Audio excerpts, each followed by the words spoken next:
কাছাকাছি অভয়দা, অভয়দা একটু মঞ্চে এসো, তোমাকে দিয়ে উদ্বোধন করাবো। অভয় চক্রবর্তী মঞ্চে আসুন।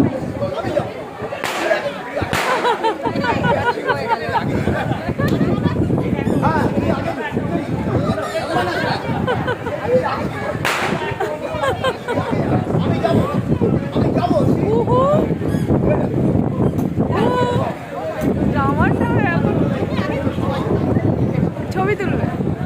আমি ছবি তুলছি না, আমি ভিডিও করছি। গ্রুপ এতে ফার্স্ট হয়েছে সুকন্যা করণ, তার হাতে পুরস্কার তুলে দিচ্ছেন আমাদের পুজো কমিটির সেক্রেটারি অভয় চক্রবর্তী মহাশয়। ওই নাও নাও নাও নাও। জোরে হাততালি। খুব ছোট্ট বাচ্চা, 2 থেকে 3 বছর বয়স, ও ফার্স্ট হয়েছে। দাঁড়াতে বলো।